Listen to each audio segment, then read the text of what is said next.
Zane, what kind of place is this?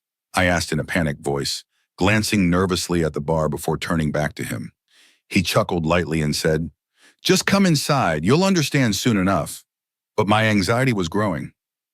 I hesitated, asking him, "First, tell me why you brought me here. What am I supposed to do here?" Zane placed his hand on my shoulder and said, "You're fed up with your home life. It's impossible to make ends meet with your salary, your father's medicines, the household expenses. It's all too much. You've been looking for a shortcut to solve your problems, haven't you?" I nodded in agreement, but couldn't stop my thoughts as I glanced back at the bar. How could a place like this solve all my problems? Zane was unpredictable and headstrong. Once he made up his mind, he saw it through. And seeing how his fortunes had turned recently only deepened my confusion. Just a few years ago, he was struggling in poverty like me. Now, suddenly, he was wealthy. If he promised to make me rich like him, I had no reason to doubt him. He was a man of his word. Zane dragged me inside the bar. The scene before me made me lower my eyes in shame. Women, mostly middle-aged or older, held glasses of alcohol, dancing provocatively and drinking without care. What shocked me more was that they were accompanied by boys half their age, spoiled rich kids, or so it seemed. Zane leaned in and whispered, "What do you think about these guys?" When I shared my thoughts, he laughed and said, "You're wrong. These boys are struggling just like you." His words shocked me. He continued, "Just watch quietly. You'll figure it all out. You'll learn this slowly." He left me there and walked over to a woman in her 50s or 60s. She wore revealing clothes, her heavily made-up face adding to her strange appearance. I couldn't bring myself to look at her directly, lowering my gaze in embarrassment. When Zane gestured towards me, the woman looked at me with an unsettling interest. A wave of discomfort swept over me. Was I expected to dance with this older woman like the other boys? The thought terrified me. Zane, ignoring my refusal, grabbed my hand and led me into a private room. Despite my protests, he left me alone there with the woman. She slowly approached me, her hand brushing against my face as she said, "You are very handsome. You young men are my weakness," she said, her gaze fixed on me. "But I've never seen anyone as handsome as you." She stood very close to me, and the alluring fragrance she wore filled the air, clouding my senses in a strange way. I was panicking, wondering why Zane had left me alone with her. Sensing my discomfort, she smiled mischievously and said, "Looks like it's your first time. Are you meeting a woman alone for the first time?" I nodded hesitantly. "Don't worry," she said. "I'll teach you everything." Her words unsettled me, but what she demanded next shook me to my core.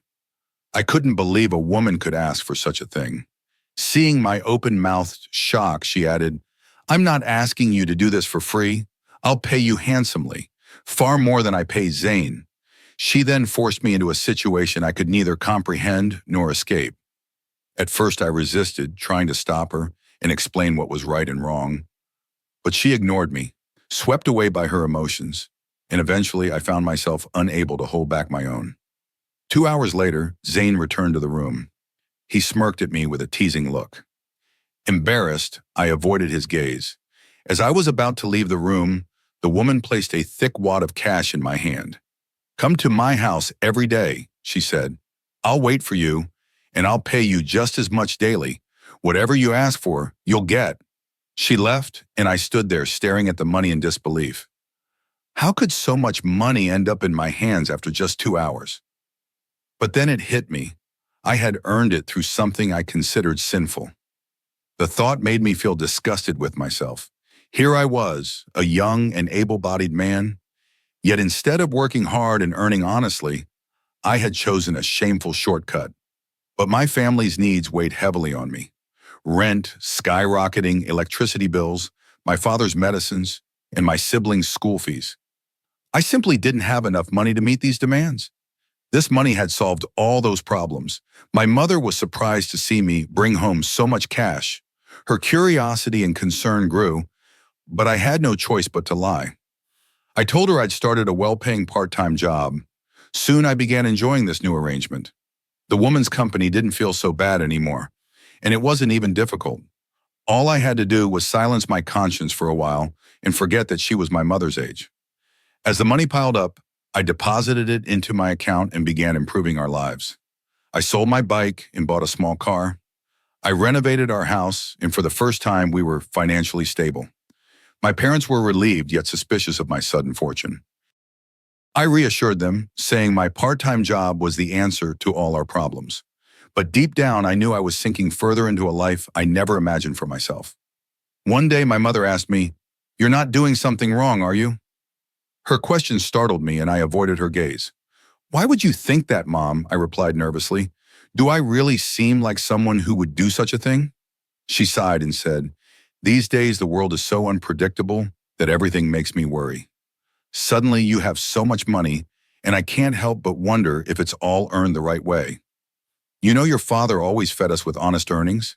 Please don't do anything that would bring shame upon us." I managed to reassure her, offering vague explanations. But her words haunted me. I began questioning myself. Was I really doing something wrong? Was I earning money dishonestly? These thoughts left me unable to face myself. Zane was my college friend, and his family's circumstances were no different from ours. Back in those days, I studied in college during the day and worked at a store in the evenings. Zane had a similar routine, but he always seemed dissatisfied with his life. In contrast, I was among those who thanked God for everything, no matter the situation. At the time, my father was also working, and our family lived a reasonably stable life. The cost of living was manageable, and electricity bills didn't overwhelm us like they do today. Even low-income families could make ends meet. But after college, I lost touch with Zane. Time went on, and life changed. After finishing my studies, I got a decent job at a company. My salary was good enough, and combined with my father's income, our household ran smoothly. Then, suddenly, disaster struck. My father suffered a stroke, and all the savings we had been putting aside to buy a small plot of land were used up for his treatment. My mother, too, was dealing with diabetes and high blood pressure, requiring regular doctor visits and medications. My salary wasn't enough to cover these growing expenses. Meanwhile, inflation kept rising, making survival feel like an uphill battle. One day, overwhelmed by these challenges, I sat on the sidewalk, my head in my hands, trying to figure out how to deal with it all. That's when I ran into Zane. I was shocked to see him. It was as if he had completely escaped the poverty-stricken life he once had. Zane promised to share his secret with me, and soon he revealed the shortcut he had taken. It was something I couldn't accept, but I had no other options left.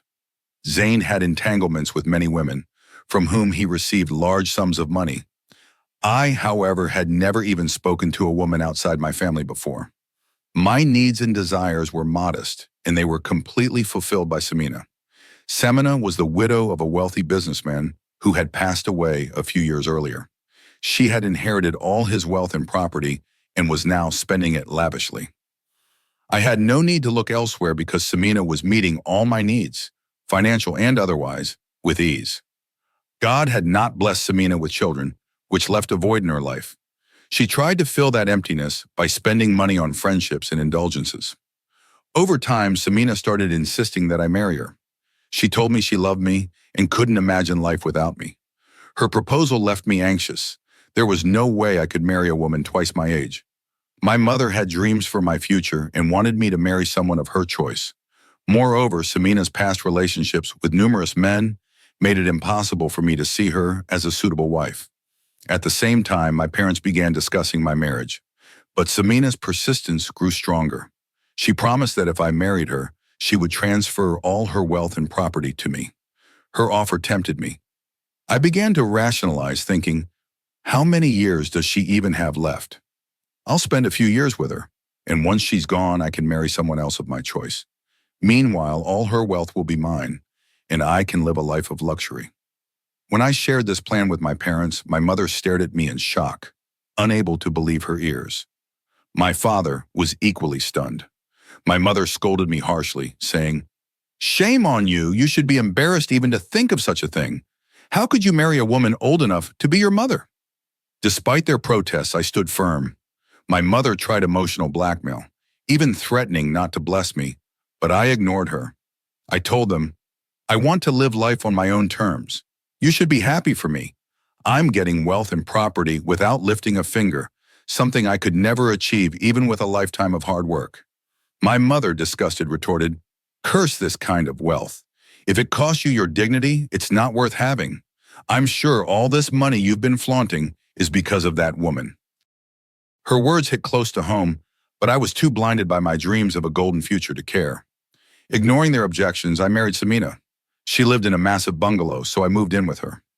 Occasionally, I visited my parents, but they refused to speak to me and turned away whenever they saw me. On the first night after our marriage, I gave my wife a beautiful ring as a gift. She smiled and handed me a small packet, saying, "Use this." "I want us to make tonight unforgettable," my wife said, her tone playful yet serious. Her words made me laugh out loud. I knew exactly what she meant.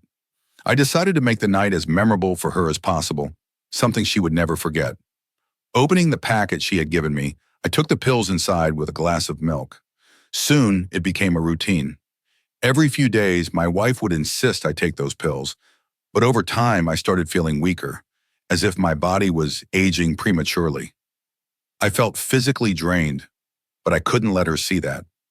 I knew she had a vibrant and demanding nature, and if I couldn't meet her expectations, she might lose interest in me, or worse, throw me out. And I couldn't let go of the wealth and comforts I was now enjoying. As the days passed, my physical weakness only grew worse. I began avoiding her, making excuses to keep my distance. Sometimes I'd stay overnight at my parents' house, telling her my father wasn't feeling well. Other times, I'd pretend to be exhausted from work and act like I had no energy left. Her frustration was evident, but I didn't know what else to do. I could sense that she was gradually pulling away from me, but I felt trapped in a situation I couldn't fix. At a friend's suggestion, I started visiting a traditional herbalist for treatment, hoping to regain my strength. However, instead of helping, the herbal remedies only made things worse. Eventually, I realized I could no longer fulfill my marital duties, but I was too ashamed and afraid to tell my wife. One day, I broke down in tears during a visit to the doctor, explaining my situation. He listened carefully and then asked, "Have you taken any medication prior to this condition?" That's when I remembered the packet my wife had given me on our wedding night, though I had forgotten the name of the medication. The doctor told me to bring it to him so he could determine what was causing my problems. The next day, I brought the packet to him. When he saw it, his eyes widened in shock. "This is a heavy-dose medication," he said. "You should never have taken this. Where did you get it? This drug is banned here." I explained that my wife had given it to me. The doctor shook his head, clearly distressed. "Your wife may not have realized this, but by giving you this medication repeatedly to satisfy her temporary desires, she has permanently harmed your body. And by seeking treatment from various unqualified herbalists, you've only made your condition worse." He continued, "You'll need consistent medical treatment to recover. With time and effort, you may regain your ability to perform your marital duties, but it won't be an easy journey." The doctor's words had left me deeply disheartened. That night, when I returned home, I once again pretended to be too tired and went to bed early. But my wife was furious. She created a scene yelling, "I didn't bring you into this house so you could sleep and relax, nor did I marry you so you could enjoy my wealth. I brought you here for a reason, and I expect you to fulfill it." Her words filled me with anxiety. Folding my hands in desperation, I pleaded, "I can't do this anymore. It's because of you that I'm in this condition. I'm no longer capable of fulfilling your expectations." I tried to explain, "The doctor has given me hope. With proper treatment and nutrition, I can recover and become my old self again. Please be patient until then." But she refused to listen. Her anger was blinding. "If I had known you were useless and incapable, I would never have married you," she snapped. Her cruel words enraged me. She had married me after witnessing my strength, and it was her actions that had caused my downfall. Yet instead of admitting her mistake, she blamed me. To make matters worse, she began bringing other men into the house. She would shamelessly take them into our bedroom, spending hours alone with them. When I tried to confront her about it, she lashed out, saying, "What else am I supposed to do? You're not capable of anything. Divorce me so I can marry someone who can actually fulfill my needs and make me happy." Her actions and words became unbearable. One day, I finally had enough. I divorced her and returned to my parents' house. That day, I wept uncontrollably in my mother's lap, confessing my mistakes. Greed destroyed me, I said. I shouldn't have done this. In the pursuit of wealth, I abandoned my stable job and ruined my life. Despite the pain, there was one small consolation. The money I had saved in my account, thanks to Samina, allowed me to start a small business. Over time, the business grew, and I was financially stable again. However, no amount of money could undo the damage done to my health. I sought treatment from the best doctors, but I never fully recovered. Eventually, I gave up hope. My strength and energy were gone, and so were my desires and ambitions. I had resigned myself to my fate. I had wronged myself in ways that were almost impossible to fix. In my greed for money, I lost everything that truly mattered. Now all I'm left with is regret. I cursed the day I went to that bar with Zane. If only I had never gone there, none of this would have happened. Even if I had stayed poor, struggling, and facing life's challenges, at least I wouldn't have suffered such a monumental loss. Money comes and goes, but the damage I inflicted on myself is permanent. There was a time when I had nothing, yet I had hope. Today I have everything, but I feel empty. I have no wife, no children, and no one to share my life with. I know I will spend the rest of my days alone. My mother, during her lifetime, often expressed her wish for me to remarry. But I would lower my head in shame, unable to tell her the truth. I was no longer capable of being a husband to anyone. I had helped my younger siblings get educated, settled, and married. They were happy and content in their own lives. My parents, however, left this world carrying the unfulfilled dream of seeing me married again. Now I live alone in this big house. I had always craved wealth, and I achieved it. But now, despite all the money, my hands feel empty. I long for the joys of a family, a loving wife, children to care for, but none of that is within my reach. I have no one to spend this money on. All that remains in my heart is regret. My greed destroyed everything. If only I had listened to my mother and refused to marry that woman, my life would have been so different today. To all young men, I urge you, never take shortcuts for money. Don't make the kind of mistakes I did. Work hard and earn an honest living through your own efforts. A man's strength lies in believing in himself and his abilities, not in shortcuts that bring nothing but loss and regret.